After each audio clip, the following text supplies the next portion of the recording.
don't have to tell you things are bad. Everybody knows things are bad. Everybody's out of work or scared of losing their job. The dollar buys a nickel's worth. Banks are going bust. Shopkeepers keep a gun under the counter. Punks are running wild in the street, and there's nobody anywhere who seems to know what to do, and there's no end to it.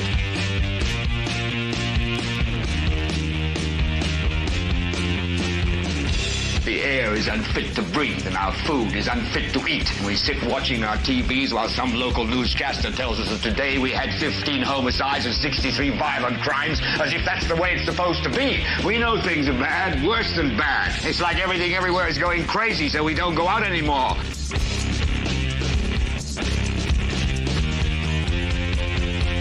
We sit in the house, and slowly the world we're living in is getting smaller, and all we say is, please, at least leave us alone in our living rooms. Let me have my toaster and my TV and my steel-belted radios, and I won't say anything. Just leave us alone. Well, I'm not going to leave you alone. I want you to get mad.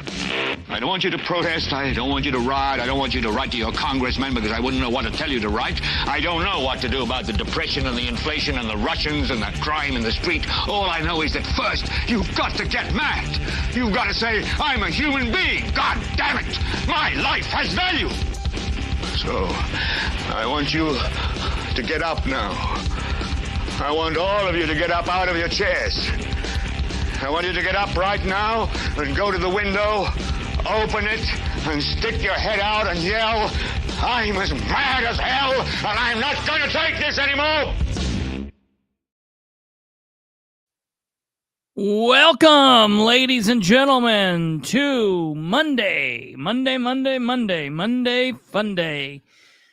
Welcome. I hope you guys are doing well. Sorry about last night. We had an unforeseen event occur, and we will get into that here in a little bit. Before we get underway with all of the babbling and all of the 10-minute long intros and then the meat of the show, first and foremost, we need to straight off the bat get something ready. I'm going to get this ready, and then we need to pull Kate up onto the screen real quick. She's looking like she doesn't want to do this. She didn't know she was going to do this, but come on down, Kate. Where are you at? All right, here we go. I know what this is. It is horrifying. Here we go. Get it done and over with. Here we go.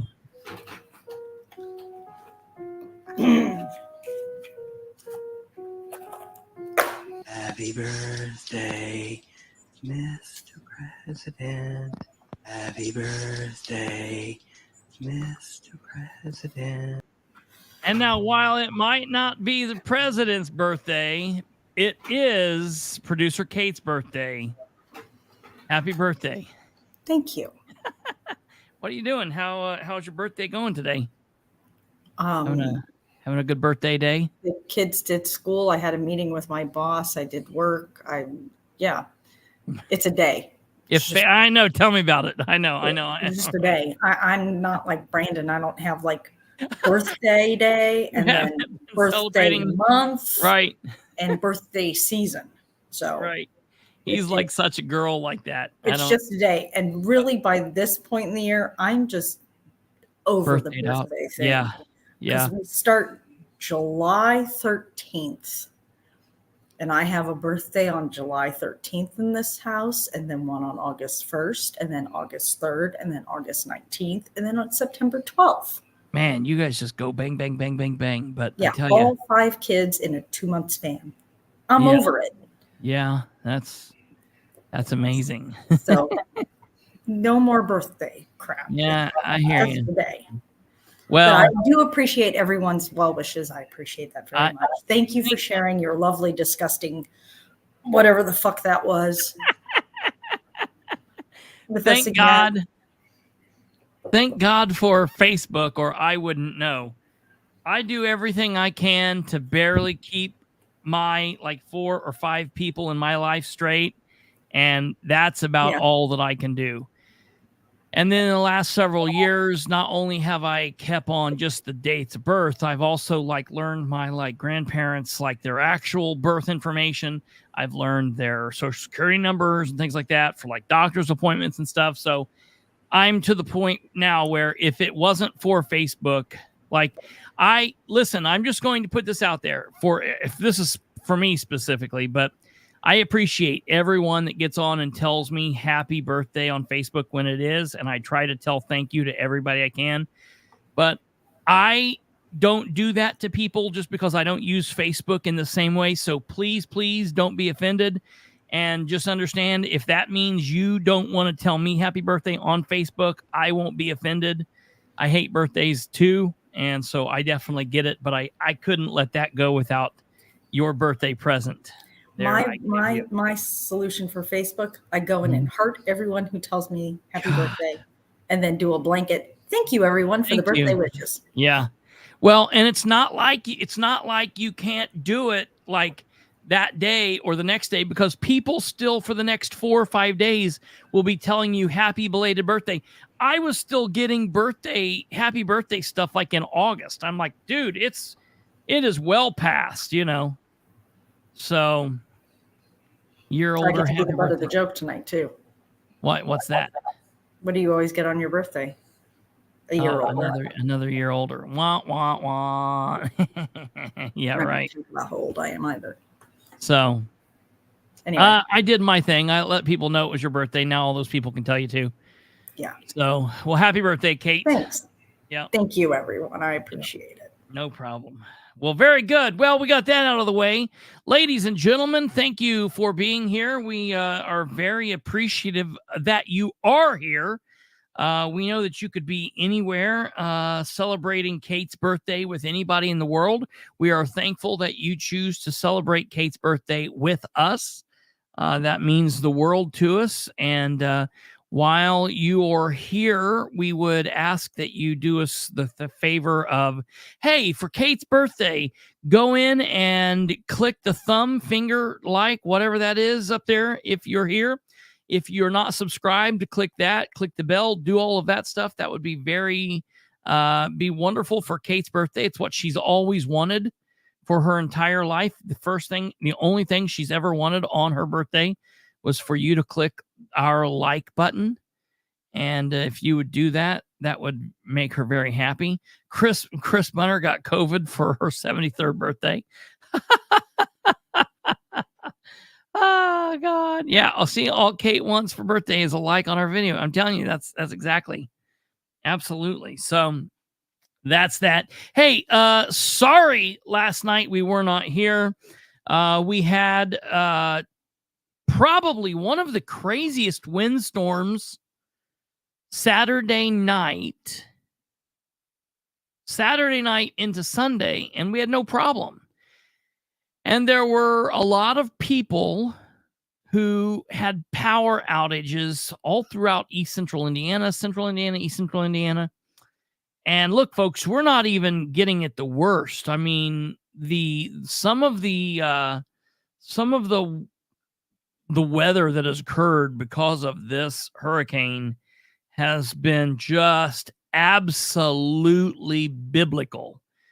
Just unimaginable, just the amount of damage that these people have went through. And my thoughts and prayers are out with those people. And, it's crazy what some of the people in Florida and down in Louisiana and Alabama and all of those areas, the Carolinas, wherever that storm hit. But I'm telling you, we got crazy wind up in this area. Really, really crazy wind. And it, of course, for various reasons, knocked out lines and trees down on lines, and people lost power. We didn't lose power until they were then fixing the situation. Sunday, we lost power. And so that was a really bizarre situation. But we are up. We got our power back last night late, and everything's good to go. And we are here. We're going to do the show tonight that we had planned for you last night. And really, it helps us out. We're not missing anything because I basically had 1 day of filler. So I was like, okay, but we are really getting ready to kick off on next couple days of just total insanity. So I want to start off by letting you guys know what we have coming up this week. So we're going to pull out the handy dandy political calendar here and look at what we've got set before us today. If you're watching this live broadcast, if you're watching this live, we are bringing this to you right now. It is just about 12 after 9 p.m. Eastern on Monday, September 30th, 2024. That means we are 700 and dyslexia. Please leave me someday. It's something that I just got in later years. Whatever. We are 273 days, not 700. Man, if we were 700 days, I would definitely be pulling my hair out. We are 273 days into our communication drought with Muncie City Councilor Dale Basham. And I feel like we are holding strong. I don't see that changing any real time, anytime real soon. I do not see that changing.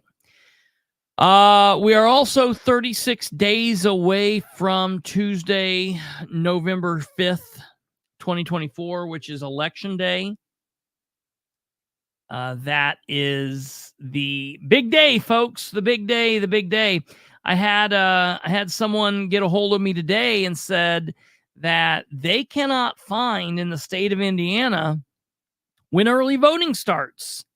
And I said, well, man, you've not been watching because we've been talking about this like every day for the last 2 weeks at least. We are 7 days away from early voting, which means we are 6 days away from voters registration ending. If you are not registered to vote, you can get registered to vote. You can get registered to vote right now from the Dale will not. Yeah, right.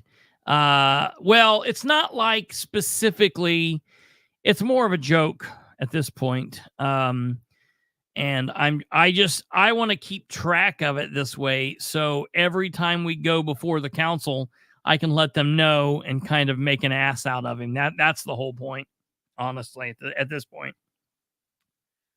No, but voters registration, getting back to that, it will end at 11:59 on Monday, October 7th. So that is 1 week from today. It will end. You can get on your device that you're watching this broadcast from, and you can check your registration. You can update your registration, or you can register for the first time. Doing any one of those three things will take you less than 3 minutes. You can do it before we're actually done with the segment, more than likely. You will go to www.indianavoters.com. That is Indiana Voters with an S at the end.com. www.indianavoters.com. www.indianavoters.com.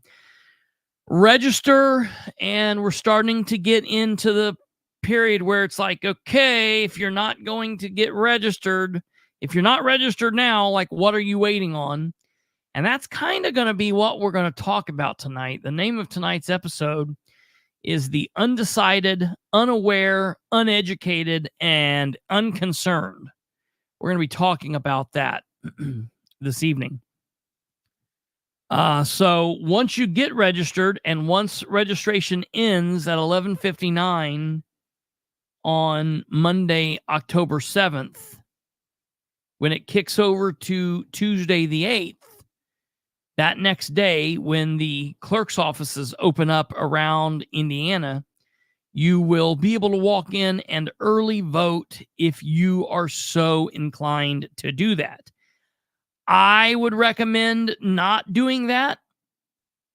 I would recommend holding off and voting on election day.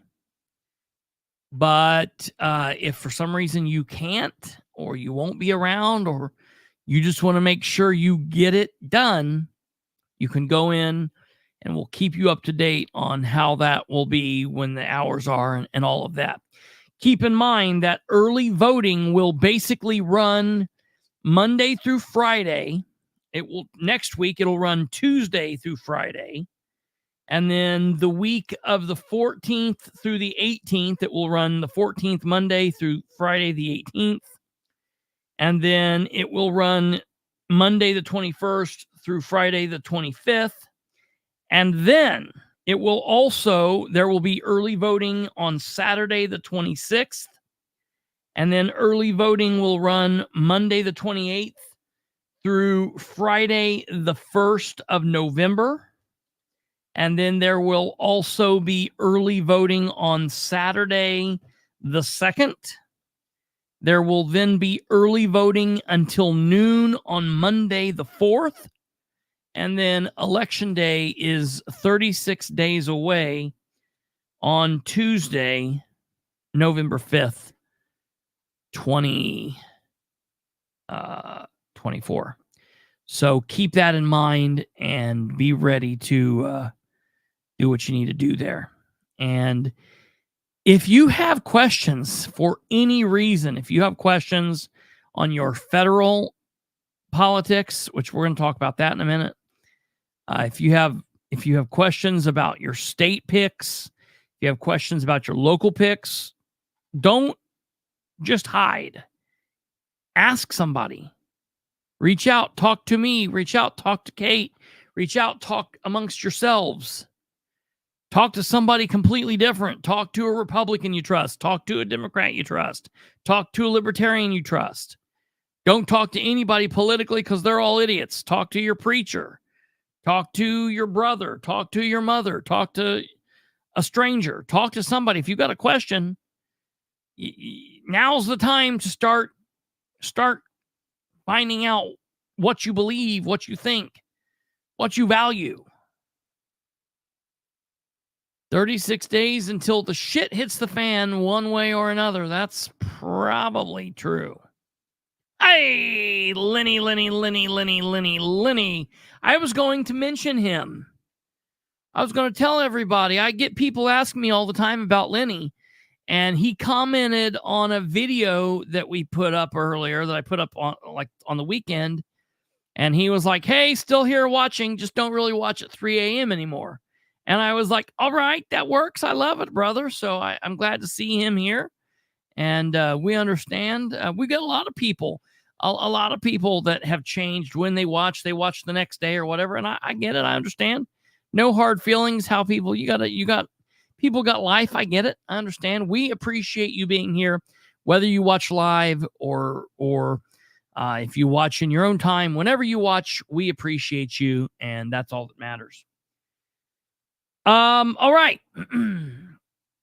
So before we get into talking about the undecided, the unaware, the uneducated, the unconcerned, I do just want to bring everybody kind of up to speed on what we're going to be looking at this week, and kind of what's going on.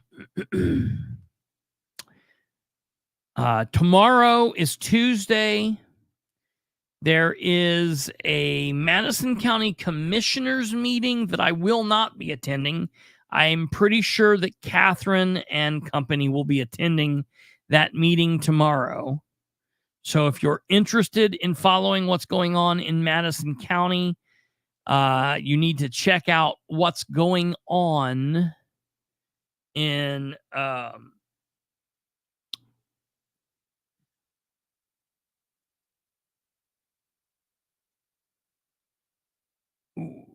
we need to find out what. Sorry, I was just switched over to read some of the comments. We need to find out what's going on in Madison County. If you're interested in following that, you'll need to find Catherine Callahan on Facebook. Her Facebook is open. You don't need to be her friend. She's wide open. You can go there and you can watch that. We will talk about that if something breaks out. I will let you know. However, tomorrow at 9 p.m., there will be a vice presidential debate. And we will, when we're on, we will be looking over that vice presidential debate. And we will be monitoring what happens. We will go early.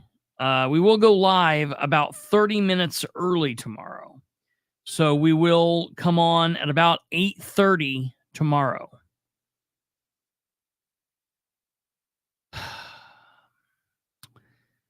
Well, Cindy, that's a good question. So, okay, that's a really good question. When are you moving exactly? That's a really, really, really, really good question. It all just comes down to when you're moving. Number one, 1013. If I were you, this is what I would do. I would go ahead and vote early in person in Madison County. I would go up and vote in person in the clerk's office. You and your husband vote early here in the clerk's office. And then when you get to Ohio,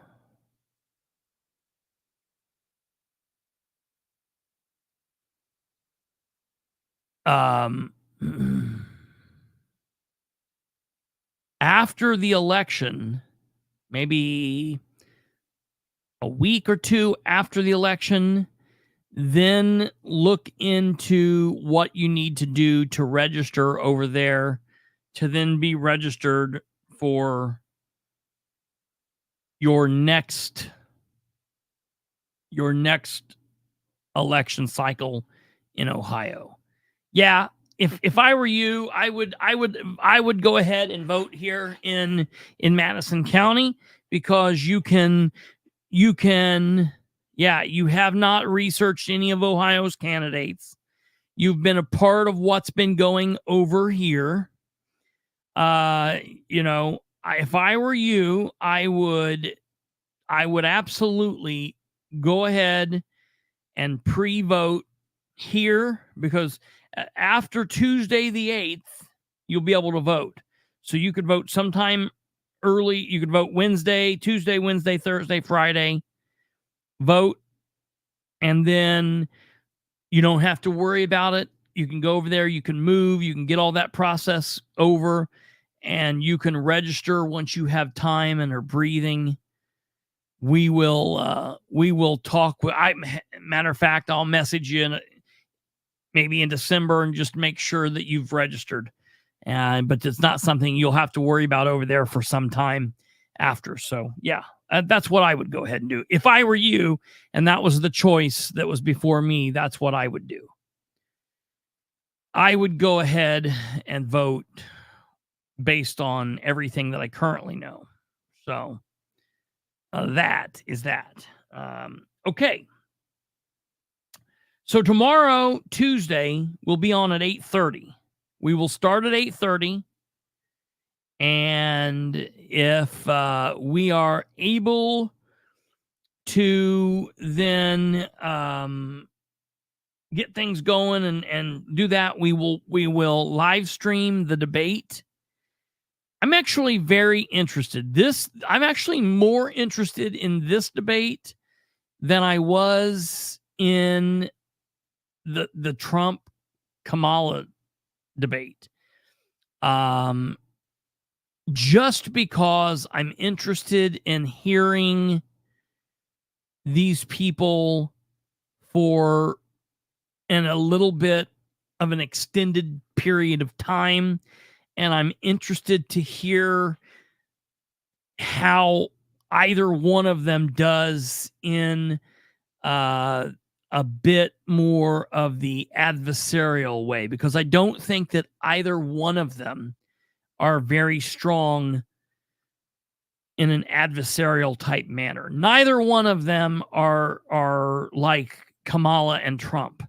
And so it'll be interesting to see how they both interact with this. It'll be interesting to see whose side. Well, I think we fully understand whose side the moderators will be on. It'll be interesting to see what happens tomorrow.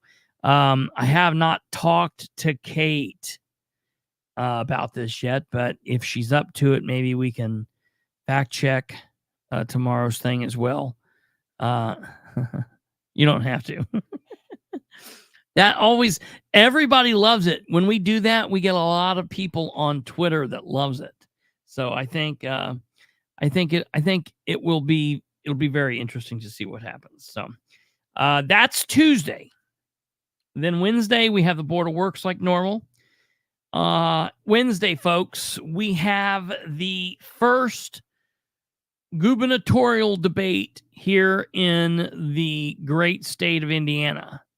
The first gubernatorial debate in the state of Indiana will take place on Wednesday at 7 p.m. All right. So it's kind of a weird time. 7 p.m. Oh no, what are we doing? I don't know. We blocked out there. Sorry for a second. So tomorrow's Wednesday's gubernatorial debate is kind of at a weird time. It's at 7 p.m. So we will be on and we will live stream that meeting, that debate, rather, in a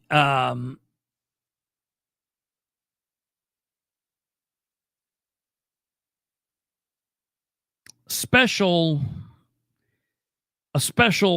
airing of the show because it's only going to be for an hour. So it will be on from 7 to 8, and then we will go off air, and at 9 o'clock we will come back on. Now, because all of the phones were down today, I was not able to get in contact with Rainwater. I have not talked with him yet, but what I would like to do is tomorrow from 7 to 8, not tomorrow, damn it.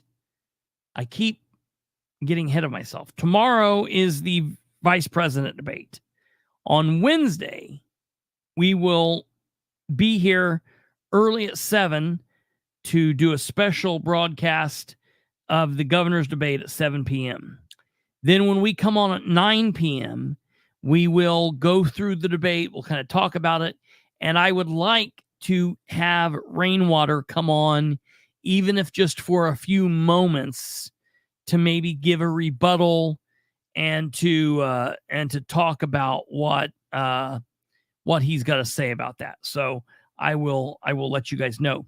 From there, then Thursday, this is what's horrible. Thursday, the governor's debate that Rainwater will be a part of is at 6 p.m. I don't understand why they're doing this thing so early, but we will live stream it. We will live stream it. And we will then hit all of the main points again Thursday evening. So tomorrow we will do a regular show, although it'll be half hour early. And then Wednesday and Thursday, we will do 2 different shows each of those days. So prepare yourselves for that. Someone's saying, check messages. I don't know what you're saying. Check messages.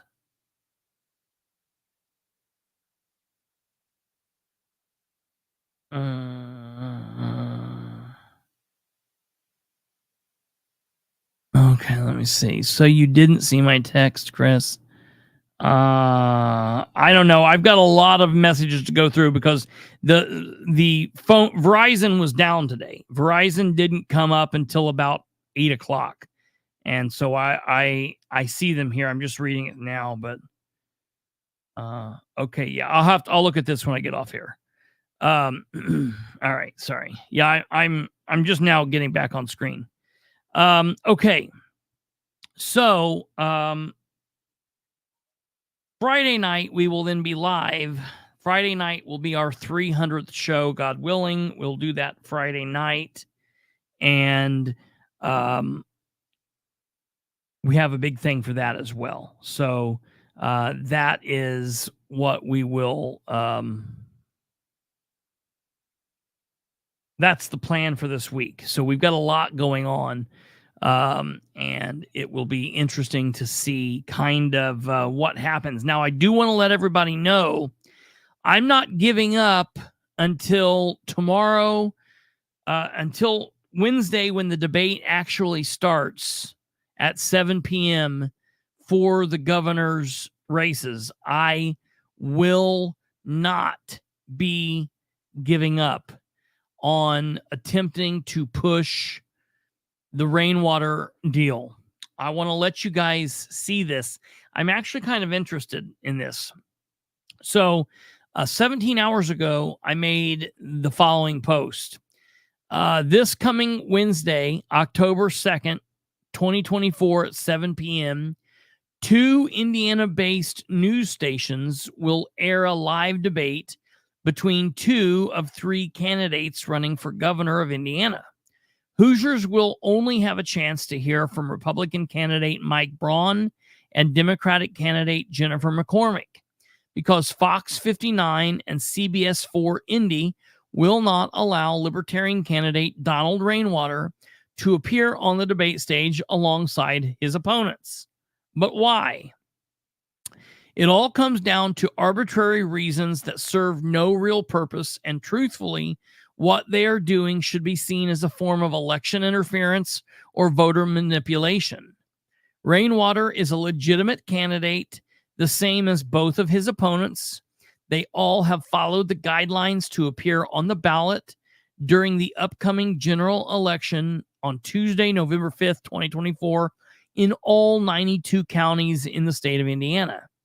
It makes no damn sense that a news organization would set criteria stating that someone who is seen as a legitimate candidate as far as the Indiana Secretary of State's office is concerned shouldn't participate in a debate with all of the other candidates for that office. Citizens can and should make their dissatisfaction about this known to both Fox 59 News, CBS Indy, and their parent company, which is Nexstar Media out of Texas. While there are 2 different stations involved, Fox 59 News and CBS 4 Indy, they are both owned by the company in Texas. The parent company, as I stated, is Nexstar Media Group. The news director for both Fox 59 and CBS Indy is director CJ Hoyt. Hoosiers should let news director Hoyt and Nexstar know that they are unhappy with this decision. Citizens should demand that Rainwater be allowed to participate in the upcoming October 2nd, 2024 debate. See how to do that below, and I'm going to give you a very easy way to do that. It is important to note that the 2024 general election is Tuesday, November 5th, 2024, but early voting in the state of Indiana starts on Tuesday, October 8th, 2024.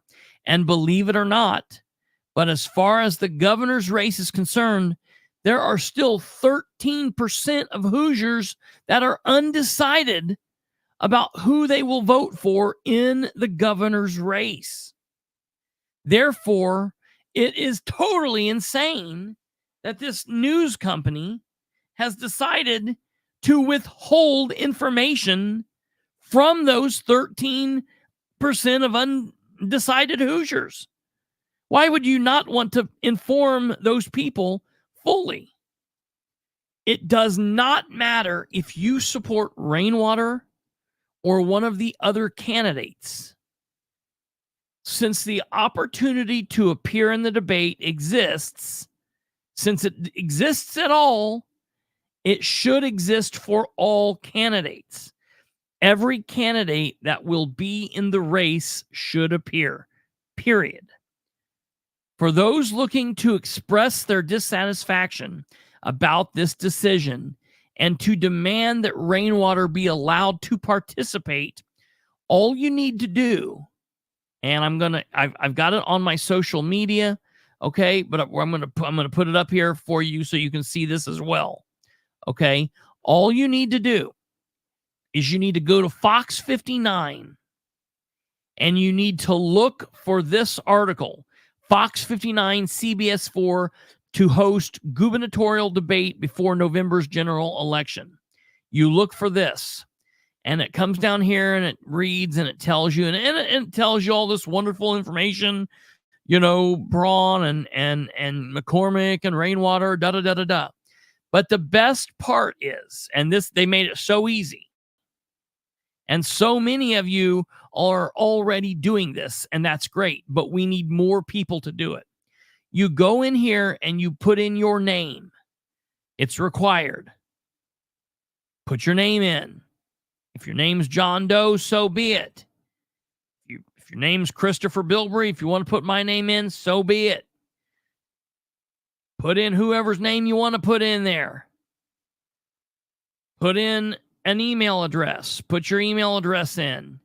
If you don't want to put your email address in, okay, if you don't want to put your email address in, it's real simple. All you need to do is go to the page. Hold on here. Let me pull this up here. Go to the page and put in this email address. tpsprogram@gmail.com. I don't give a shit. It's just for them to contact us. Put in mine. khbilbrey@gmail.com. Put in one of these email addresses if you don't want to put your own in. If you're afraid of doing that or would rather not. Put in a city, put in your city, put in Muncie, Anderson, wherever, Newcastle, Spiceland, Indianapolis, Marion, Fort Wayne, whatever. And then in the question for candidates, let them know that you are unhappy with their decision to not allow Rainwater to be a part of the debate. Demand that they do this. Demand that they allow that.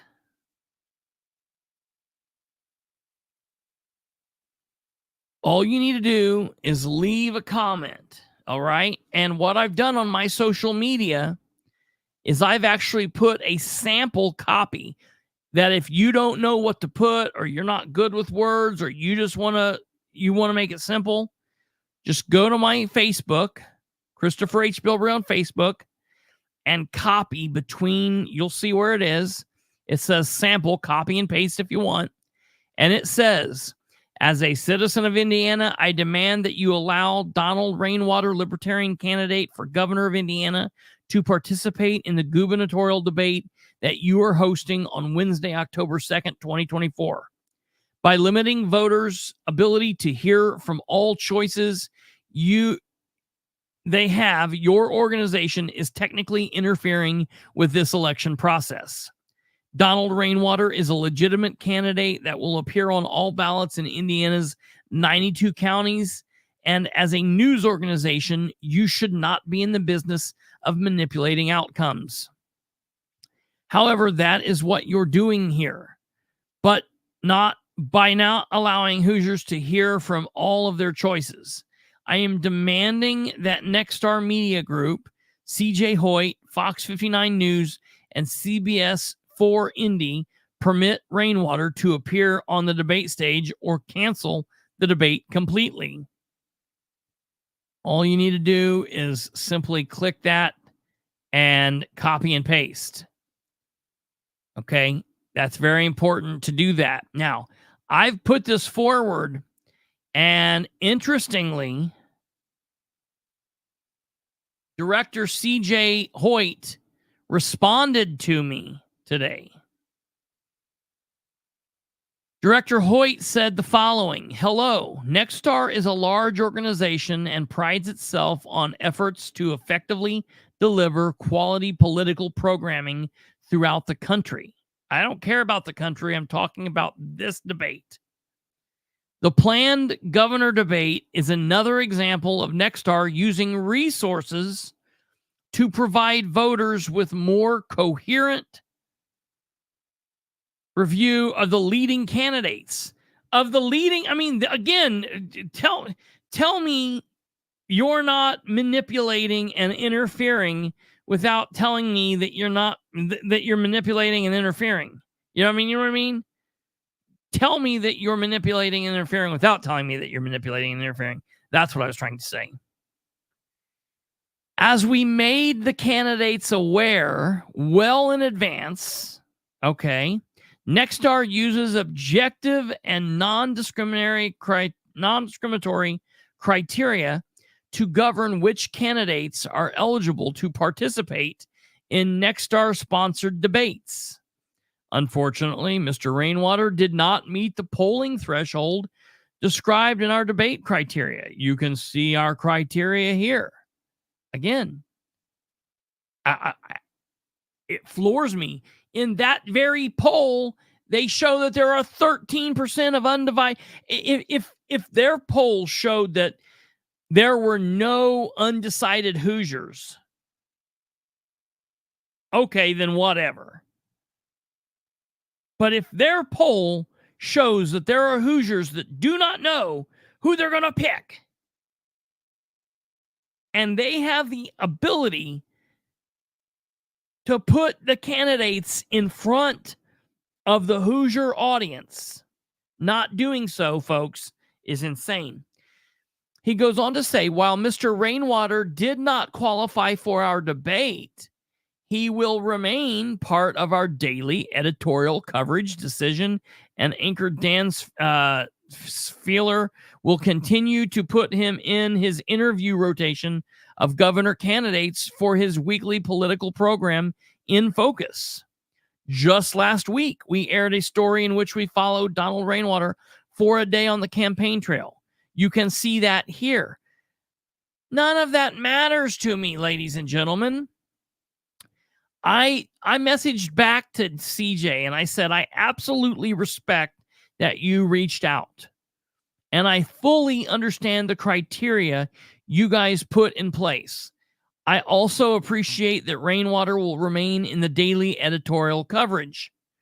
But we fully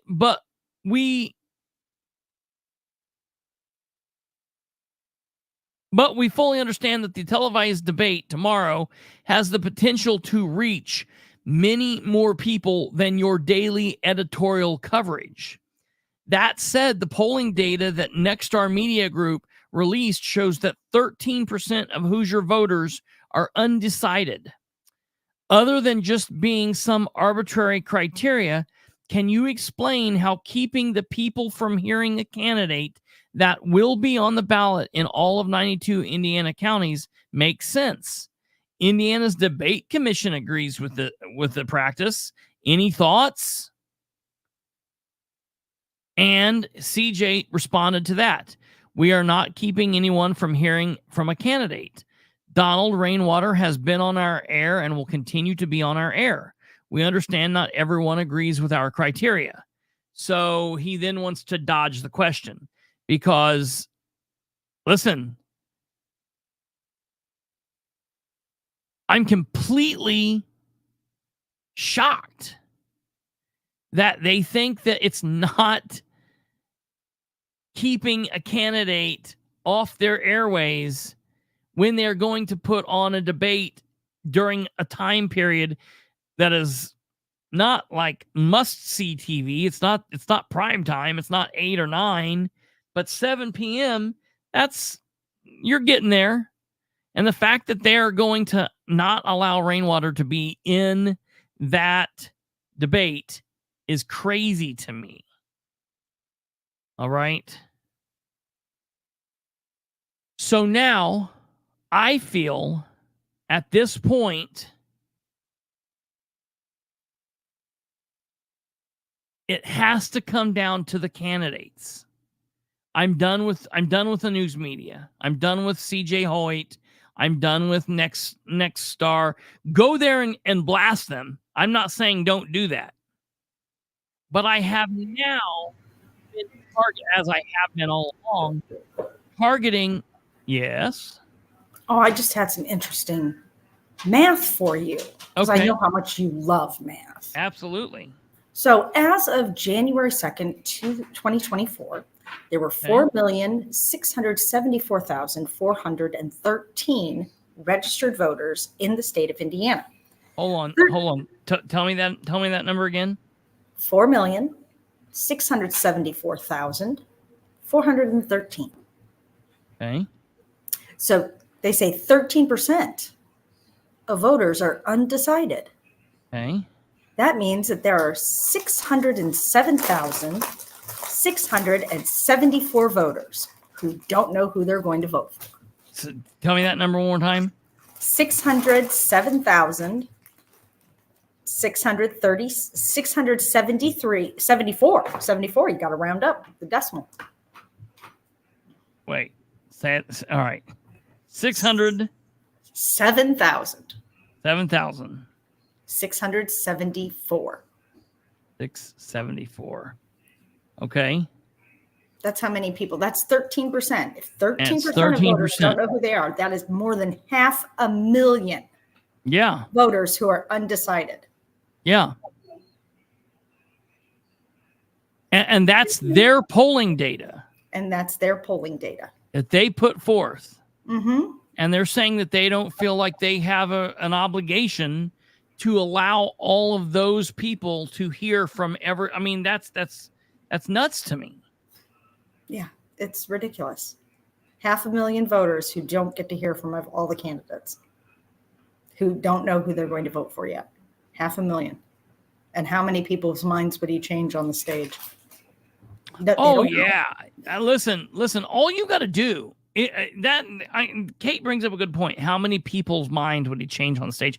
I tell you, all you need to do is you need to go back and Google the Rainwater Holcomb debate from 2020 and watch him during that debate. But here's the bottom line. And I know a lot of people are saying, well, why does it matter? He's going to be on Thursday. Right. But there will be people who will watch Wednesday who will not watch Thursday. There will be people who will not watch the debate on the 23rd or the 24th, whenever it is. Every opportunity needs to be taken. And I'm telling you now that I wouldn't want, if I was a candidate, I wouldn't cheat. Now, look, I know I'm a different type of a person. Okay? I get it. That's the reason, we're doing what we're doing. But Mike Braun, I don't understand why he would want to participate in a debate in which not everyone is being allowed a seat at the table. Why would Jennifer McCormick want to do this? I'm now tweeting them daily. I am tagging them. I am friends with, on Facebook friends personally with McCormick, Terry Gooden, and Micah Beckwith. So 3 of the 4 of these people I'm personally close Facebook, Facebook friends with these people. So I'm able to send them private messages. I'm able to tag them and it goes to their wall so they can see it. I have been calling on these candidates, and I'm tagging Braun and his campaigns and reaching out to the media people on his team and telling them that they need to either demand that Rainwater has a seat at the table or they need to not participate. Now, they're not going to do that. They're not going to do that. And they're going to walk in there and smile and do their thing and think that's just one less hurdle I have to overcome. And that's complete horseshit. That's absolutely ridiculous. So I'm going to continue fighting it until the debate starts at 7 p.m. And then afterwards, I'm going to complain and let them know how disappointed I am in Nexstar's inability to allow Rainwater to be there. And I'm going to let Braun know what a disappointment I believe that he is because he didn't man up and do the right thing. And that McCormick didn't woman up and do the right thing by allowing it. You know, that would be like going to a debate and saying, because the Republicans beating the Democrat, we're not going to allow the Democrat to be here. People would lose their minds. They wouldn't do something like that. That's exactly what they're doing here. I don't know. It's gross. So that's that. I am pushing for that. That being said, it is important for folks to know I'm going to try to get Rainwater on Wednesday evening here for just even a little bit. On the 17th, he will be here for his third and final town hall here. So that will be here. You can watch that right here. You can always go back on our channel and watch his other 2 town halls. So that's right here at the Political Spotlight. And he will also be in a debate on Thursday, which we will cover. And he will be on a debate on Thursday, the 24th of October. Yeah, not a voting regulatory commission. There's a debate commission. They're actually holding a debate on the 24th. But as long as they're not involved with the debate, they don't have any say-so. The news organization can choose to hold their debate however they so choose. It is what it is. All right. So from here, we're talking, and we've been talking tonight about 13% of Hoosier voters being undecided. You hear in all these polls, they keep running, that you always hear about undecided voters.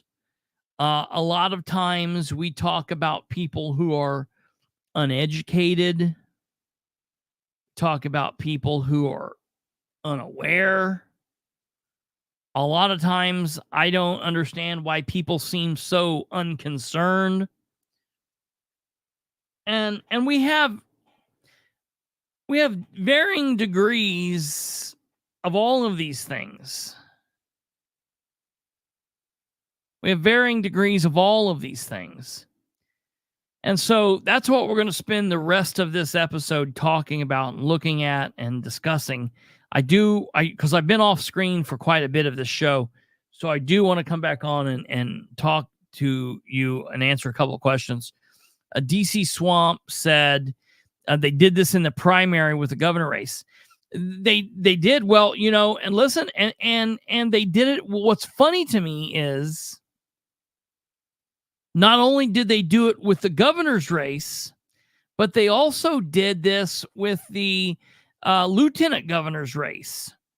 And at one point, they were not going to allow Beckwith to be part of the debate. And Beckwith actually tweeted out to Nexstar Media Group, to Fox 59, to CBS, to CJ Hoyt, CJ Hoyt, and he protested.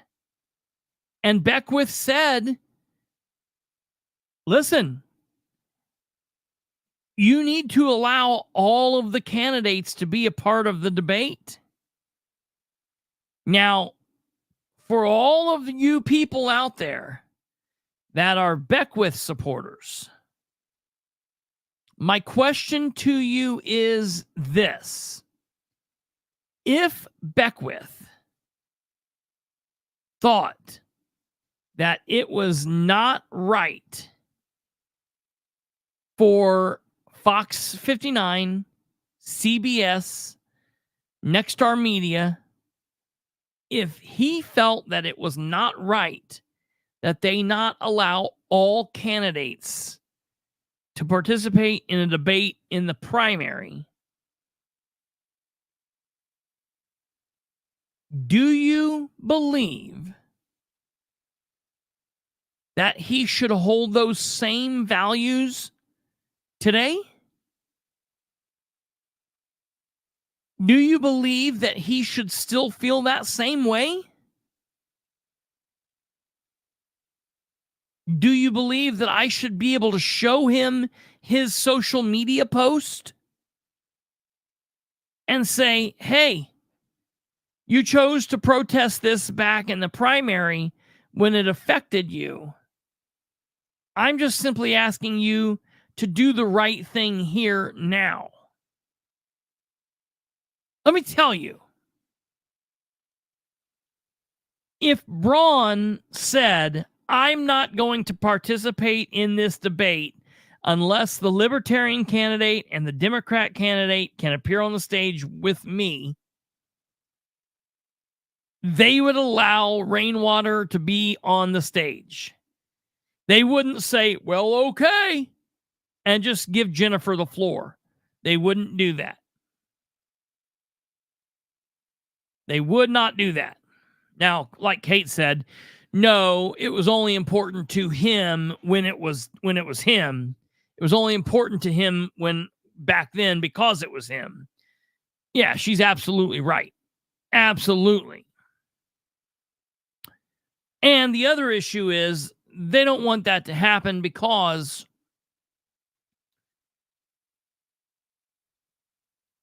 Rainwater wiped the floor with Holcomb. He made him look stupid. And I'll be honest, I honestly believe politically minded, political-wise, political gameplay, Holcomb is a touch smarter than Braun. So I believe that if Rainwater was able to destroy Holcomb like he did, it would be no problem for him to walk straight through Braun. And that's the reason Braun isn't commenting about this. Listen, I've heard so many people in the past say, like, I think we should have a fair debate. I think we should all be. I mean, this is just something that people do because you get brownie points for it. Braun should demand all three candidates be a part of this. Jennifer should demand all three candidates be a part of it. Their running mates should demand all three members be a part of it.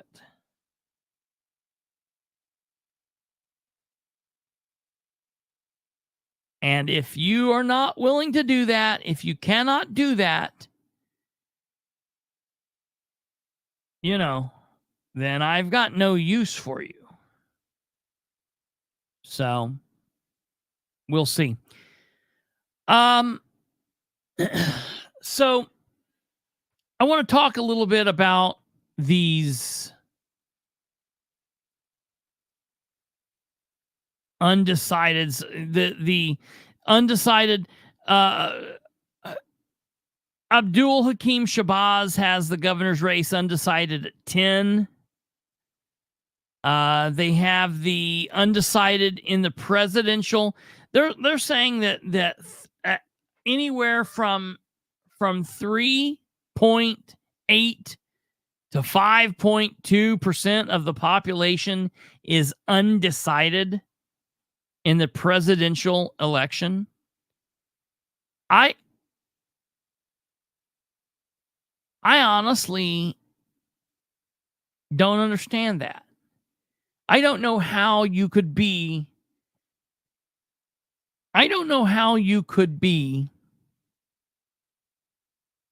at October 1st and be undecided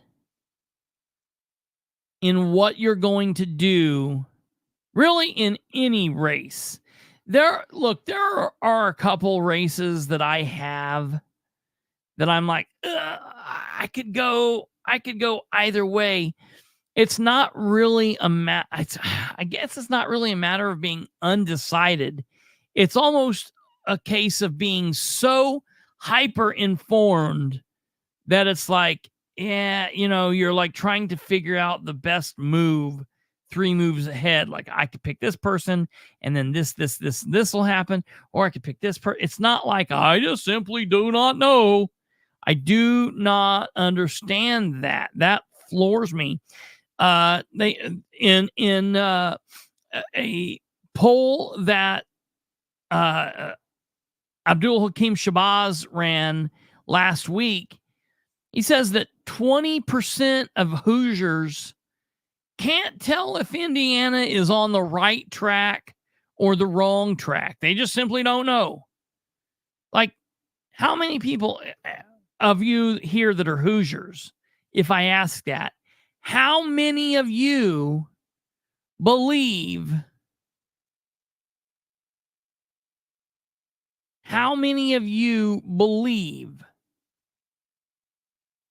that Indiana's on the right track?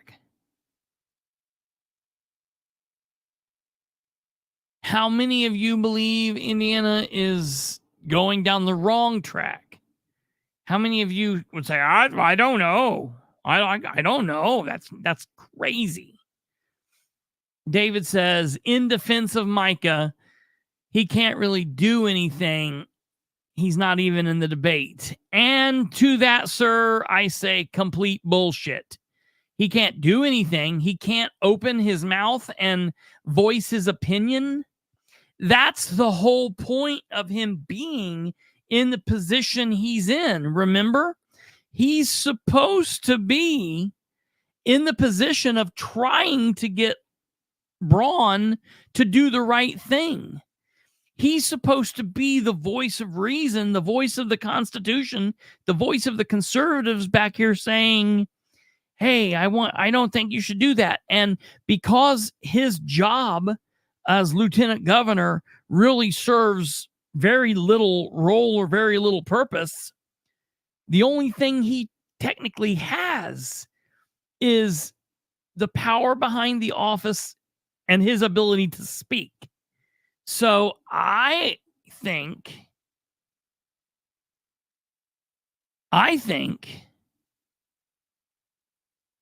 that Micah has the most important ability that he's ever going to have. Micah's only power as lieutenant governor is going to be his voice. And what we're going to witness them either drowning his voice out or him amping it up and getting above the fray and above the noise, or them completely shutting him off. And if he gets put into a position where he is unable or unwilling to use his voice, then to hell with that. We might as well put Julie McGuire in. We might as well put Julie McGuire in.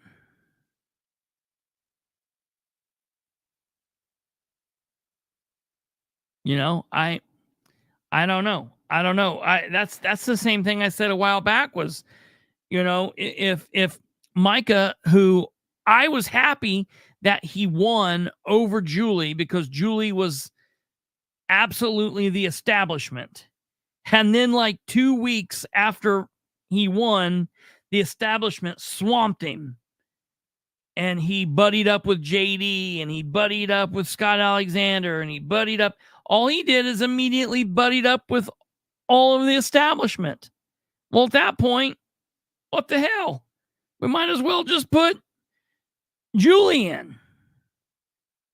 We might as well just not even get Braun. We might as well just let Holcomb continue going. You know, I don't know, man. I'm not. So far, to me, I think Micah was a shooting star, and he burnt brightly, and he burnt fast, and he burnt so hard, hot, and fast that he burnt completely out, and it was like a rise and a complete descent. He fell just as hard and fast. I don't know. I don't know. What do I want Indiana to do that they aren't doing? Without attempting to get me way off track here. I want Indiana to get rid of 70 or 80% of the Republicans that are currently in charge at the State House. I wish Indiana had a little bit more of a constitutionally minded legislature. Not one looking to do the bidding of the HRCC. I wish that Indiana would be more focused on the farmers and the agriculture in the agricultural areas and working with the business that we have and trying to build that in and trying to bring companies from other places already in America here. I want Indiana to stop focusing so much on China and stop focusing so much with China. So there's a lot. I'm here in a minute. I'm going to talk to you about voters that are voters that are no longer voting, that are falling away from voting. But I want to show you something that was sent by a listener.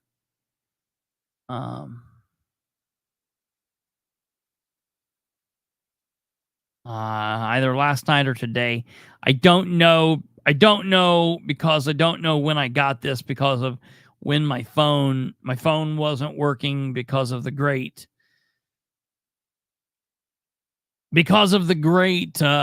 Verizon shakeup. But if I can get this to pull up here. Hold on.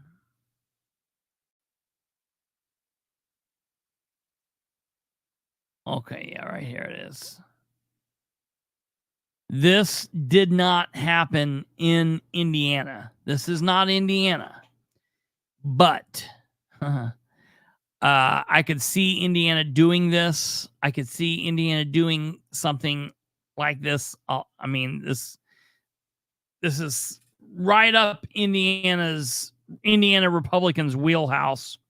Matter of fact, when they were in a committee hearing talking about JD's bill, the 1338 or whatever the House bill was that says that they can kick you out of a meeting for speaking.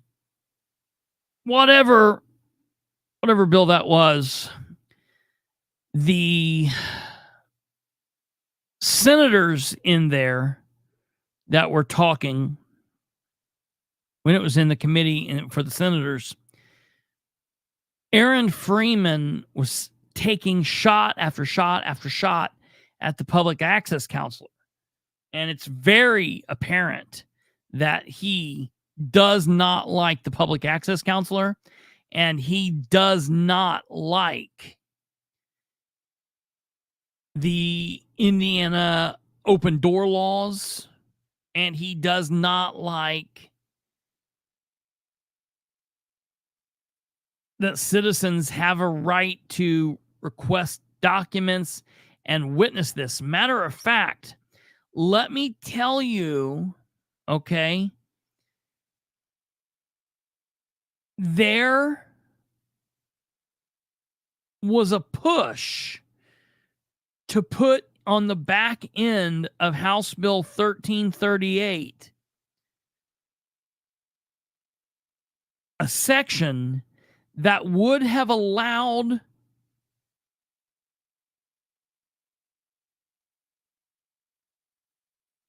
commissioners or council members to get together and meet with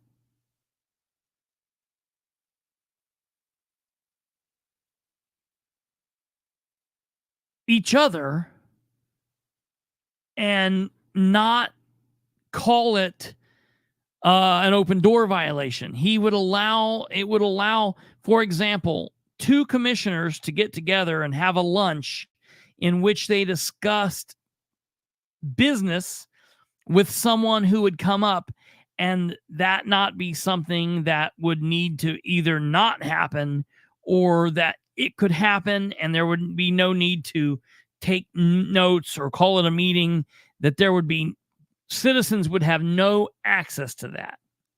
That's the kind of shit that our Indiana government is doing to us. And so what we're getting ready to look at here in just 1 second is exactly down this alley. I can absolutely see this. Now, to answer Tweety Bird real quick before we go, do any of you take the time to listen to the other side as I do by being here? That's all I do. I listen to both sides. I listen to as much of the other side. I just take in news from everywhere. I take in news and listen to opinions and watch everything from quote unquote my side or the right side, the left side. Very, very, very, very much so. Absolutely. I don't know. I can't speak for anybody else, but yeah, I absolutely. Okay. This is what I was talking about that was sent by a listener. This is something that is right down right down our line in Indiana. This is from Montana. It says the legislature is closing access to behind the scenes bills influences. Okay. The Montana legislature is preparing to close the door on public access to communications between lawmakers, lobbyists, and stakeholders concerning draft bills, which, folks, this is the crux of getting into something and finding out what was the catalyst to create, what was the spark that created this bill, who's pushing it, who's behind it, why do they want it, what's the purpose of this. If they are able to close this off from public inspection, if they are able to close this off from the public's ability to monitor this is the end of government at this point.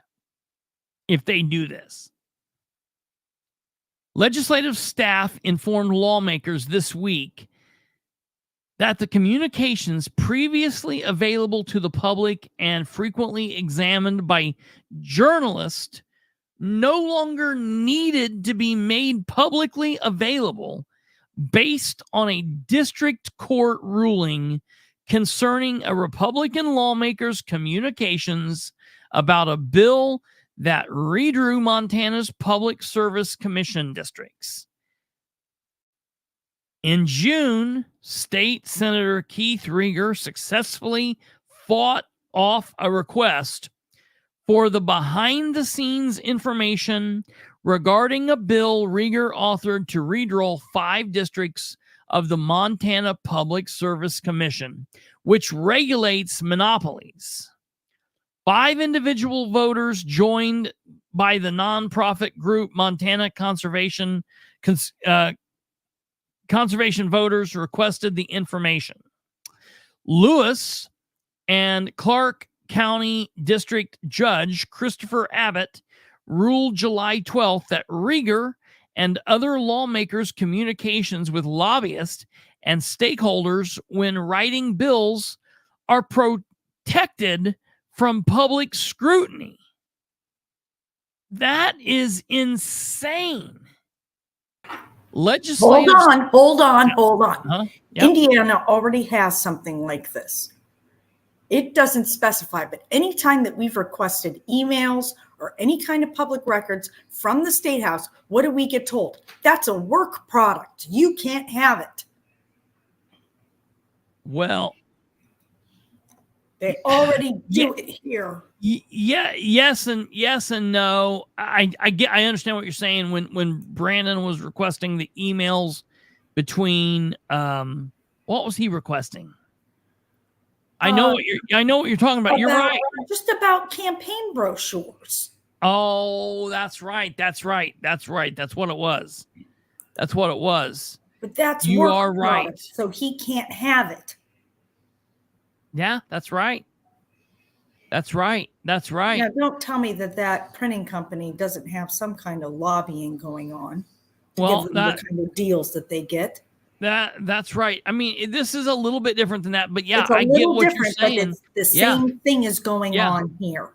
Absolutely. And the next step to completely closing off any kind of transparency is to do away with finance reports, because that'll be the only way you'll be able to track it with this shit. Well, yeah. And you wouldn't think that they'd be able to get that done, but then again, you wouldn't think they'd be able to do this. And so it's crazy. And I want to tell people, folks, listen, I'm not a Democrat by any stretch of the imagination. Hell, I got Tweety Bird trying to find any kind of gotcha moment anytime possible. But I want to make sure people are aware. This person here on the screen that I'm dogging out right now, this Keith Rieger, is a Republican. Let me tell you who's doing this. It's the Republicans. You know who I'm mad at? You know who I'm mad at in Indiana government when I'm mad at the at Indiana state government? I'm not mad at the Democrats. I'm mad at Republicans. I'm mad at the Republicans. The Democrats in the Indiana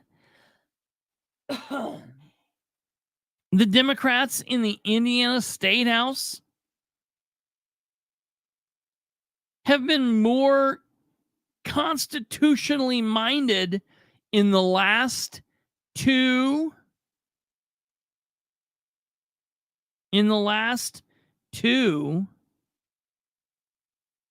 legislative sessions than any of the Republicans.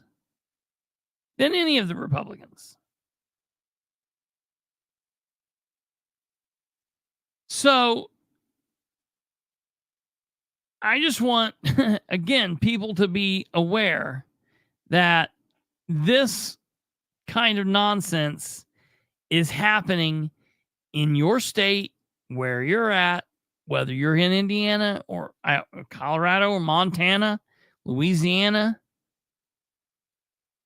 and it's happening, and people continue just voting those same people in. Hey, look, I've got nothing wrong with voting for Republicans. Just don't vote for the same Republicans. The same Republicans are who's screwing us. Why is this a good idea? Why would it be a good idea for citizens to not be able to look at why their elected officials are doing something? What is going on? What would be the point of that?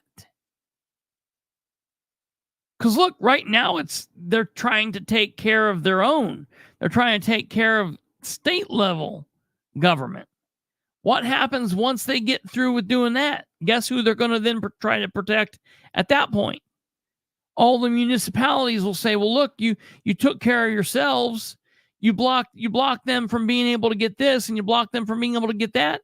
You want me to tell you, you think Ridenhour would love nothing more than being able to call up somebody and say, hey, put together a bill that says Kristopher Bilbrey can't email me, 3, 4, 5 times a week asking for records.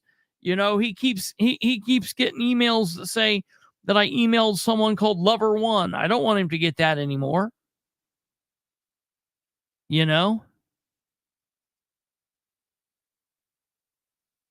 Absolutely crazy, man. Absolutely crazy. Yeah. John, Montana's a red state.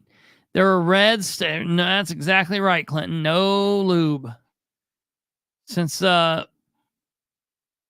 Puffy's gone, maybe we can borrow some of his. Legislative Services on Tuesday issued a form for lawyers to sign if legislators intended to continue sharing the information with the public. The purpose of this document is to inform you of your rights under this order, to exercise your privilege as a legislator, to not provide communications that are subject to legislative privilege. That's what Kate was talking about when they call it work product, legislative privilege. Let me tell you something. Your legislative privilege is to work because we let you. You don't have a right to be there. You don't have a birthright to be there. It's not. This wasn't your destiny. You're there because we put you there, and we can take. Just like the old moms used to say. I brought you into this world. I can take you out. We voted your ass into the seat. We can vote your ass right out of it. That's crazy. That's crazy that they're allowing this to happen. As Montana Free Press reported in January 2023, when a particularly perplexing bill materialized in front of the legislator, there are a few tools available to help investigate its backstory. Chief among those is the almighty unique file. At issue in the MTFP story was a bill proposing civil penalties for adultery. Hearings on the adultery legislation, House Bill 204 by Rep. Bob Phelan, Republican Lindsay, were short on details. The unique file contained communications between Phelan and legislative staff that explained why the bill was being introduced. A concern about unfaithful wives and judges sympathetic to attractive women. Good Lord. Is that all? Did the article just stop there? Okay, well, I guess that's it. So, look, folks, coming to a state house near you. It's insane. But our country still, hell yes, our country would be able to run without lobbyists. Lobbyists are a cancer that needs to be removed immediately. Yeah, that's nothing. They are nothing.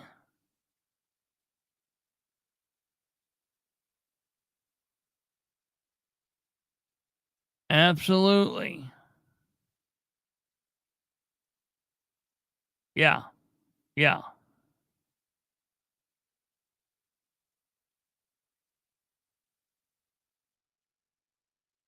Well, I'm just reading some of these comments here. Um, I want to talk about this for a second here as before we wrap up here. Let me get over here to this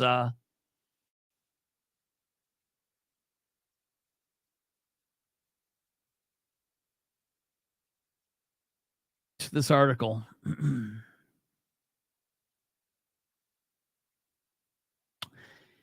A study was recently done. Okay, and this blows my mind. Okay, it really is quite interesting when you think in your mind about the people who vote in this country. The people who vote that are Republicans, the people who vote are Democrats, and it's like high school, man. It's like you got the different factions. You've got these type of Republicans, and you've got these type of Republicans, and you've got those kind of Republicans, and those other kind of Republicans, and then those Democrats over there, and then these other kind of Democrats, and those Democrats. You know, it's you've got these cliques and different groups. But when you think about the people that vote in this country, let me ask you, do you believe that those that find themselves or call themselves or identify themselves to be religious in nature, Christian, Catholic, Protestant, Methodist, of the Christian faith, do you believe that or find or think that they would be a higher voting group or a lower voting group? What's your thought when you hear when you hear me ask the religious Christian group within this country, do you believe that they vote or they don't vote? I would have always said that they're a large voting group. They're a group of people that vote, and a lot of times you have this stereotype or this belief that they're going to vote Republican, but then of course I also know there's a sect of like religious left Democrat, like New Englanders, Catholic, like the Kennedys, you know what I mean? You've got religious, like down in the Bible Belt, kind of the African American group, the that are religious, and that goes along with other minorities, Hispanic Americans and whatnot, which would fall into that, and they again fall on both aisles, you know, in both aisles, Republican and Democrat. I would have thought that the Republican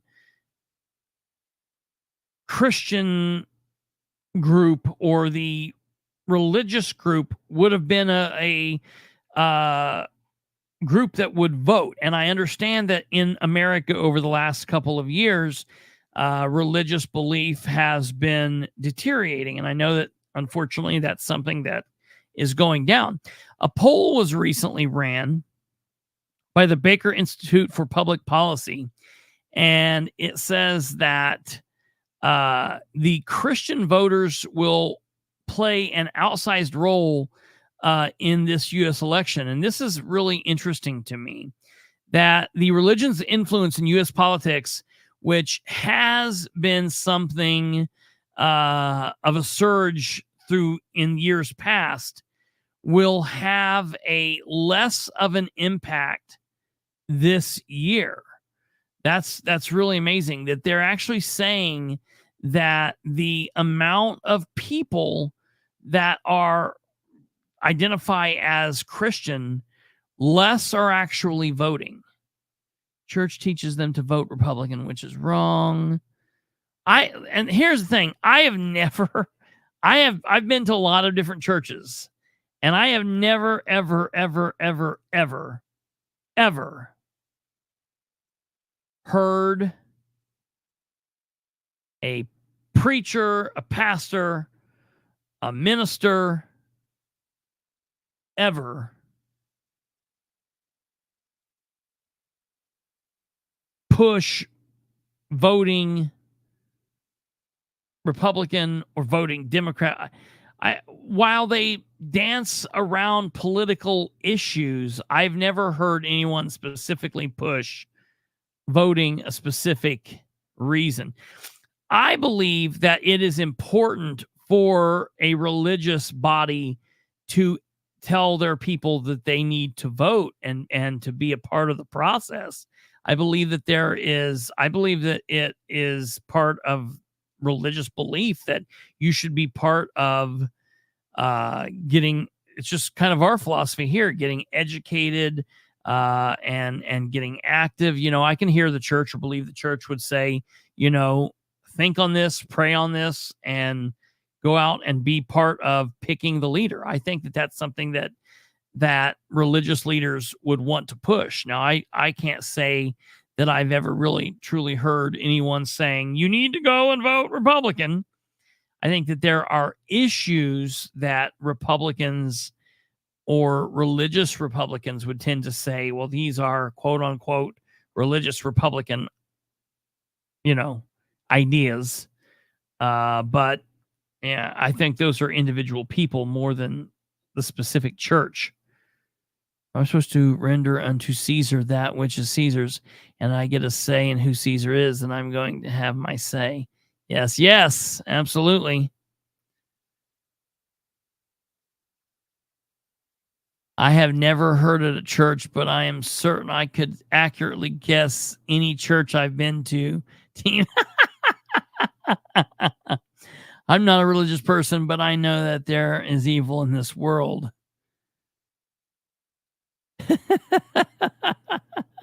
Yes. My pastors say to vote with biblical standards. Absolutely. Yeah, sure. I could definitely see that. And I could see how some people might say that, well, that's them telling you to be Republican. I don't know that that's necessarily them pushing you to be Republican or not, but I could see people thinking that. Let me pull this up here.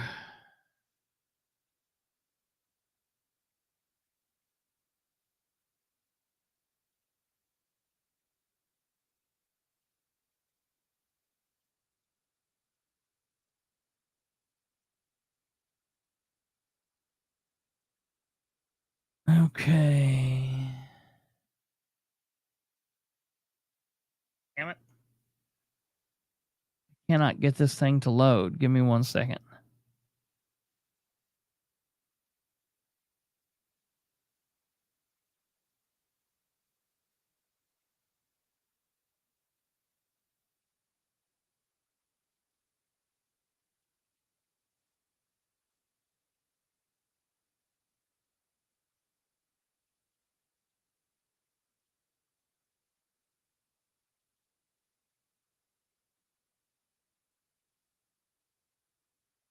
All right.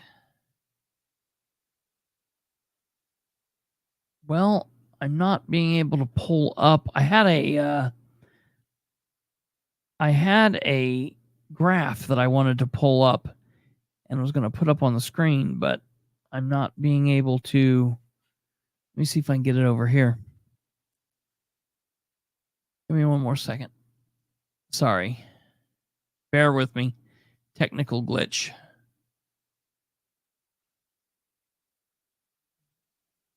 I had this prepared. I had this all prepared last night to go through this. And then we had the power outage and everything went out. And then I was looking at it on my other screen. And now I'm having a little bit of a problem here.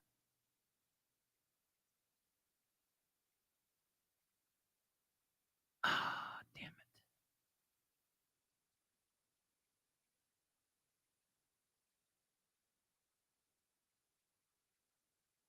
it. Okay, well, all right. I'm not going to fiddle with that. Okay. I guess the main thing is here's the thing that bothers me. So, talking about whether you're undecided, I mean, I guess that's the thing. I guess to me, I don't understand that. We talk about politics, and I listen to so much different news and so many different shows and podcasts and TV programs and read so much different content that I don't understand how someone could be at this point and be undecided in who they were voting for. I don't care if it is your town council or your county commissioner or your state representative or senator or president. I just don't understand how you could be that way. But okay, I get it. I get it. If you are out there and you are undecided, however, specifically if you're at this point, man, that is on you. What are you going to have to do for the people that are undecided? There are places that you can go to fit any category you want and find any information out to make the decision.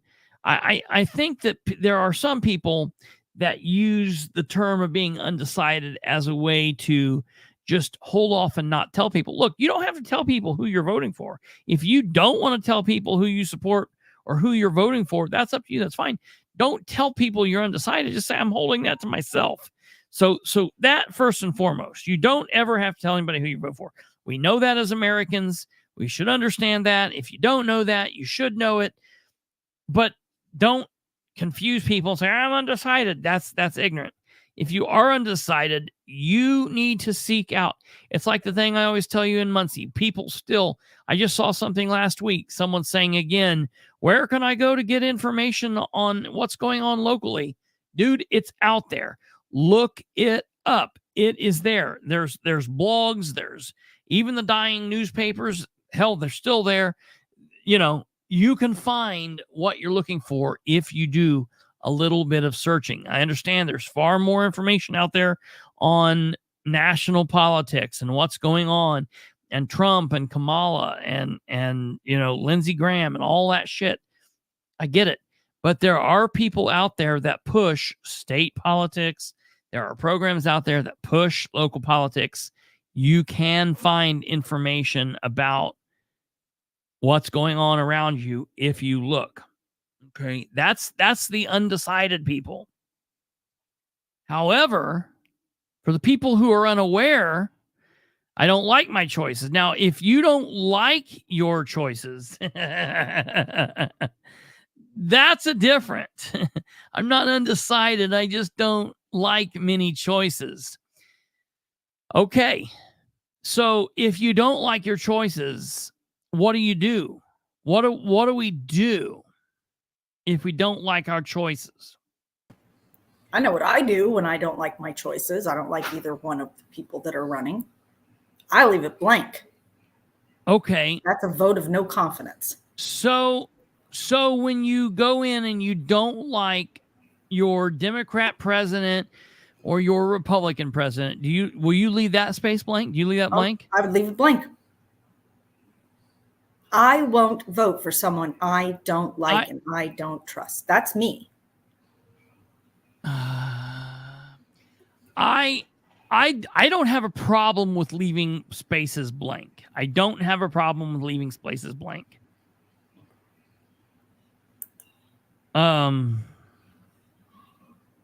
Vote a split ticket or leave it blank? Oh, I definitely have no problem voting split ticket.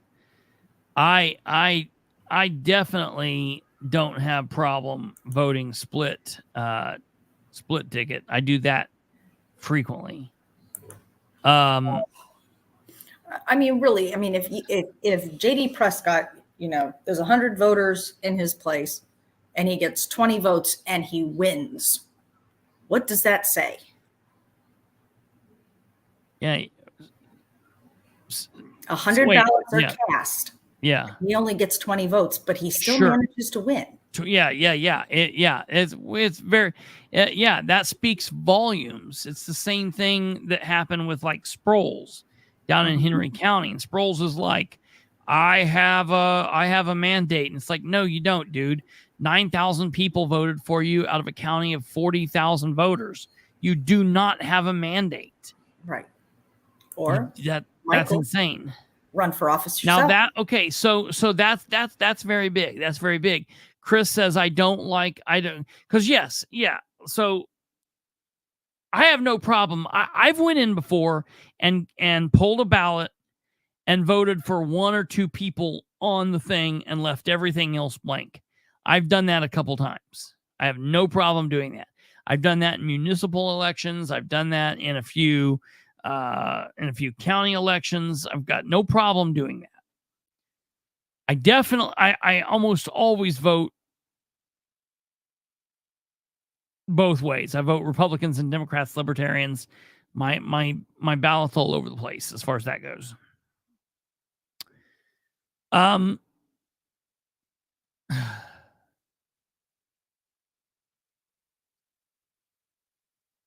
When people, specifically locally, when you do not like your choices, like for example, I'm going to give you the perfect example.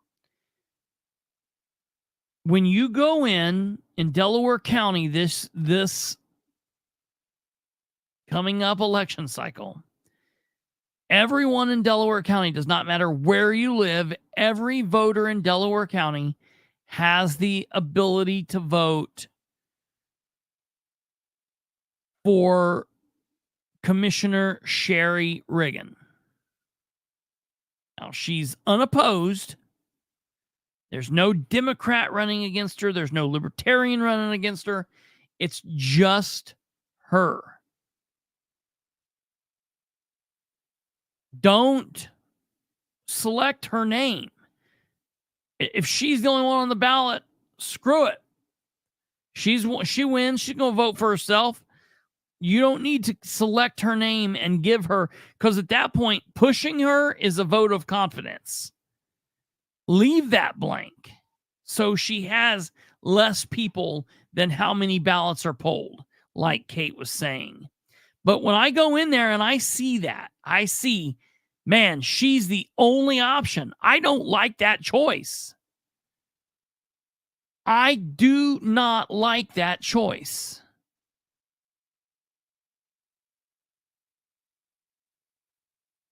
So my option is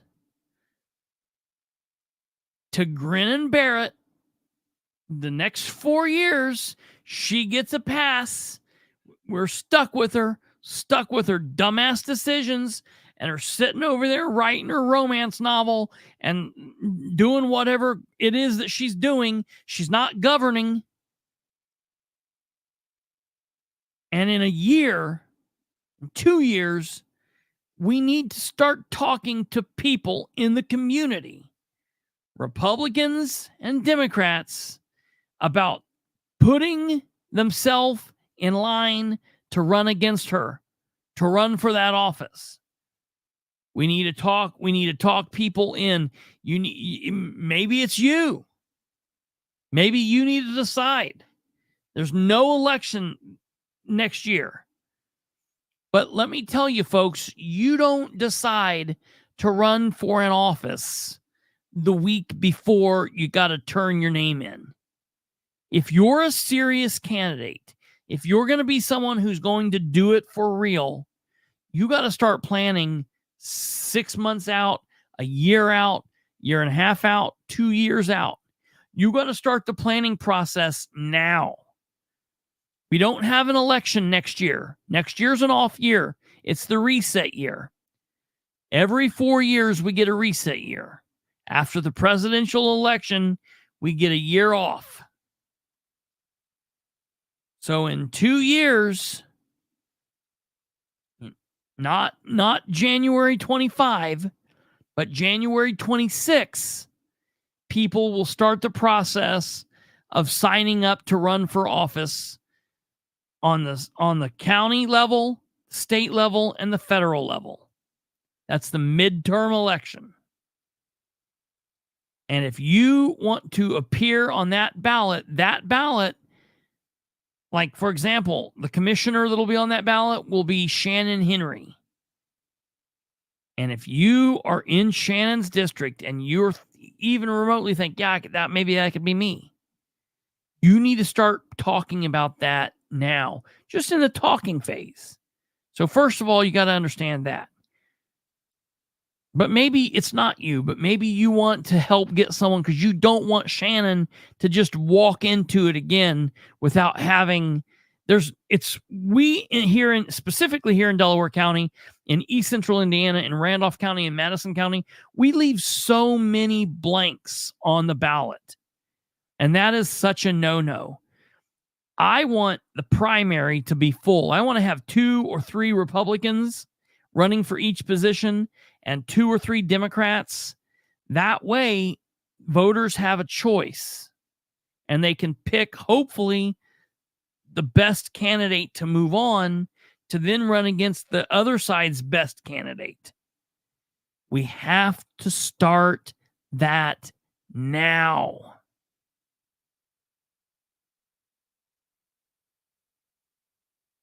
We have to start that process now. Okay, that's if you don't like your people. The people who are unaware, man, I don't know. Like, if you're unaware, if unaware is worse than undecided, that's just purposefully dumb. And maybe there's people out there that just say, I can't do it. And okay, good. We don't want you involved. Go on. But there are people out there that are unaware just because they don't know. And those are the people that need smacked across the face and be like, okay, wake up. It's time to shit's getting real. The people who are uneducated, young people, we need to continue speaking out to them. Kate's son did a thing on voters, and I was talking to him today. And he's not like a normal kid. He talks about politics. His family talk about politics. He's going to be someone who is not like a regular kid who's out here playing video games and doesn't know what the mayor does. And, I understand that, but it's never too early to start talking to your kids. This is part of being an American, man. There's no reason to not start getting them interested in it and making it fun. Take kids with you to vote. Tell kids what you're doing. Let them know about what's happening. Let them know what you feel is important. But then it's also important to tell them, this is what we believe. This is what I'm trying to teach you. But then also let them be who they are and let them pick, have their thoughts and whatnot. Discuss these things with them. It's never too early. Hey, vote Mallory. I'm down. The unaware and the unconcerned, man. Those people, I don't know. I don't understand. Because I'm not the person that says everybody needs to vote. I don't believe that. I don't believe everybody needs to vote. I believe everybody needs to get educated. And then once people are educated, then we can talk about voting. But you need to get educated, and we all have that responsibility to get the next group going, folks. I don't know. Very scared. I'm very scared for where we are going. Eligible voters should be required public service of some kind, not necessarily enlistment, but I wouldn't exclude it.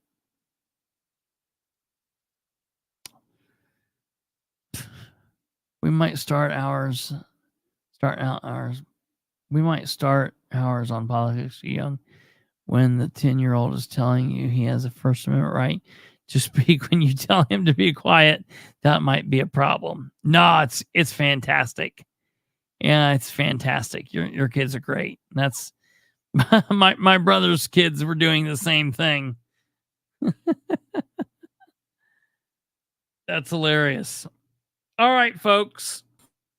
That's going to do it for us. Go ahead. Parenting where you're torn between pride, yeah, knows that, and right. the urge to like slap him.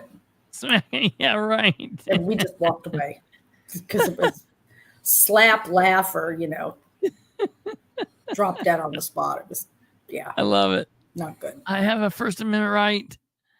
That's amazing to me. My kid is very opinionated too, Kate. Hey, there's nothing wrong with that. I was an opinionated kid. Could you imagine? It is. There's nothing wrong with that. There is nothing wrong with being opinionated. All right, folks. I appreciate you guys for sticking around. Please do us a favor, like the show if you haven't. Remember, it's Kate's birthday, so you're going to want to hit that like button on your way out the door. Hit the bell. We would greatly appreciate it. Kate's been looking for that for her birthday. Yeah, we're going to do that just to see how it works. So please try to hit that like button, and we will see you back here. I want to double check. Back here tomorrow, Tuesday, 10/1, my house. Not my house, my constitutional house rules. Absolutely, Tweety Bird. I understand that too. Tomorrow, 8:30, we'll be on a half hour early. So tomorrow is 8:30, and we will be here with the vice presidential candidates. So that ought to be loads of fun. You guys take care. Have a good evening. God bless each and every one of you. Good night.